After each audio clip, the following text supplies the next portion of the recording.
c'est impossible, c'est interdit. Oui, mais par qui? Ce n'est pas que ce n'est pas possible, c'est que tu crois à une règle.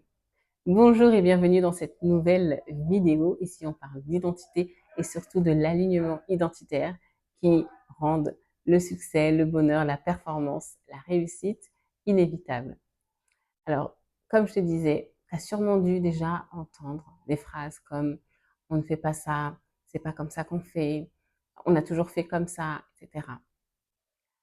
En réalité, on parle de règles qui régissent une société, qui régissent une culture, qui régissent euh, une organisation. Toutes ces règles-là nous conditionnent et font que depuis l'enfance, on les a intégrées, d'accord? Et je vais même te donner un exemple. Ils ont pris un exemple, ils ont pris un pot, ils ont mis des puces dedans.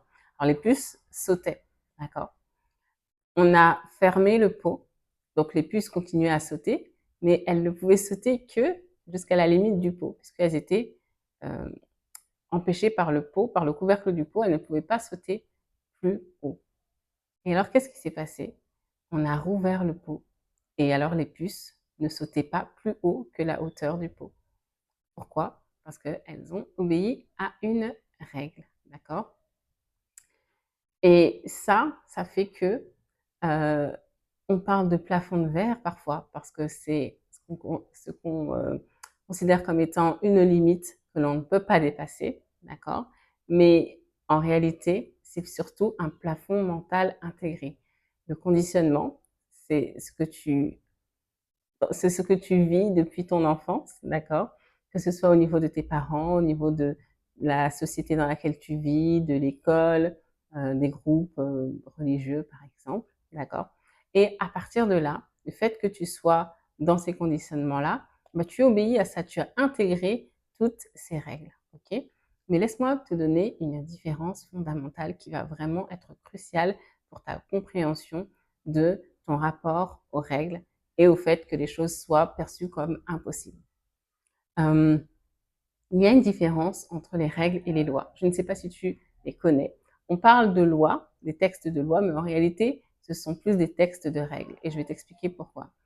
Les lois, c'est ce qui est immuable, d'accord? Une loi, ça régit euh, des choses que l'on ne peut pas remettre en cause. La biologie, la gravité, le temps. Je ne peux rien faire contre tout ça. Même en naturopathie, la naturopathie avec les 5 piliers se base sur les lois de la vie. Donc ce n'est pas comme si c'était quelque chose qu'on avait inventé, ce sont des constatations, ce sont des faits. On est sur Terre, il y a des choses sur lesquelles on peut agir, mais d'autres sur lesquelles on ne peut pas agir, et les lois font partie de cette catégorie. D'accord?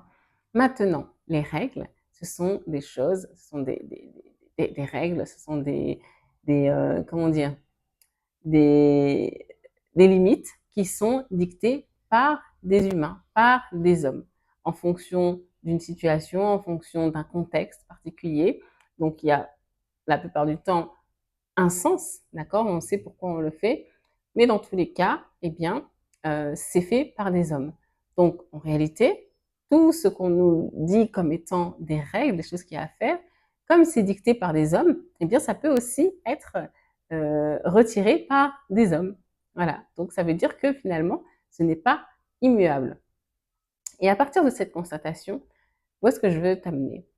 Je vais te montrer que ce qu'on appelle donc un plafond de verre, c'est-à-dire un plafond au-dessus duquel on ne peut pas aller, qui est invisible, d'accord? Mais puisqu'il est invisible, pourquoi est-ce qu'il faudrait qu'on y croie? On a trop associé les règles à des vérités absolues.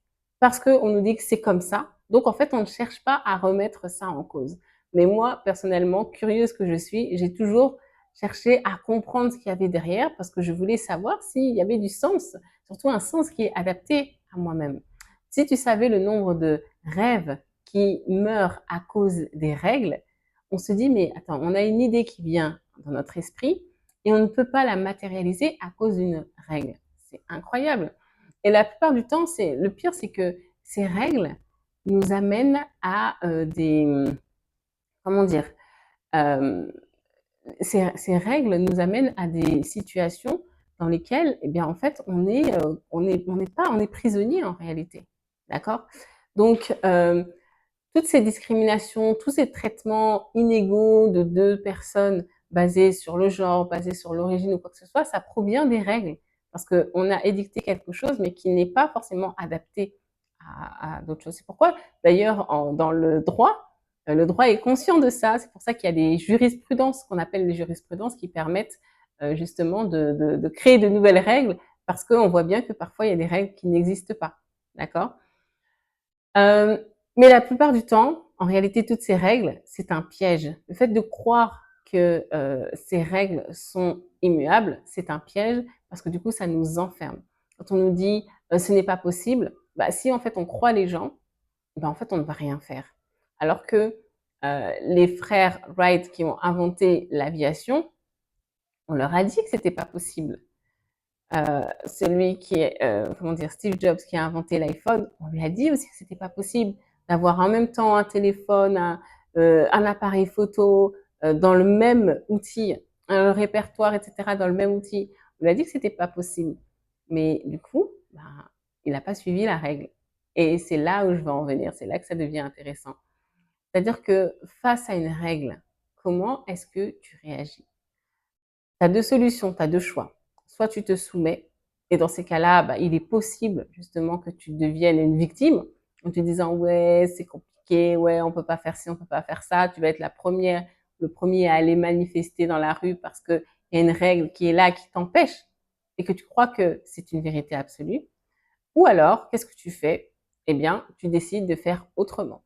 Tu décides de t'adapter, ou tu décides d'adopter une stratégie qui va te permettre de continuer à avancer, de continuer à réaliser ton rêve, de continuer à atteindre ton objectif, indépendamment de la règle. Alors, je ne demande pas là ici d'être hors la loi, hors la règle, d'accord? Ce n'est pas mon propos, donc je me dédouane de ça déjà. Mais c'est simplement de te dire, quand la porte est fermée, qu'est-ce que tu fais? Est-ce que tu passes par la fenêtre ou est-ce que tu restes devant la porte, tu constates qu'elle est fermée et tu rebrousses chemin et tu repars? Tu vois? Donc c'est vraiment une décision que tu as à prendre, une décision qui t'appartient, mais que à chaque instant, que tu puisses avoir en conscience de te dire, ben voilà, je suis face à un mur, qu'est-ce que je fais? Qu'est-ce que je fais? Quelles sont les possibilités qui se présentent à moi? Et qu'est-ce que je décide de faire? On revient là à l'aspect de la responsabilité de chacun. Tu es responsable de ta vie, tu es responsable de toi, indépendamment des règles.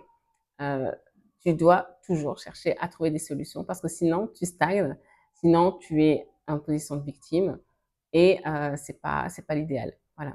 Donc l'idée c'est de dire, si je devais conclure, je dirais le fait déjà que tu te dises que ce n'est pas possible, tu as déjà perdu d'avance. Donc qu'est-ce que tu décides? Qu'est-ce que tu veux faire? Après que tu me demandes comment faire, ça c'est autre chose. Mais déjà, est-ce que tu as conscience que parfois tu te donnes des excuses à cause des règles, mais que tu as pleinement la possibilité de faire autrement? Voilà, je te remercie pour cette vidéo. Je te souhaite de passer une bonne journée, soirée, après-midi, nuit, peu importe à l'heure à laquelle tu regardes cette vidéo. Et je te donne rendez-vous très vite pour une nouvelle vidéo où on va rentrer un peu plus encore dans les conditionnements avec notamment la confiance en soi. À très bientôt.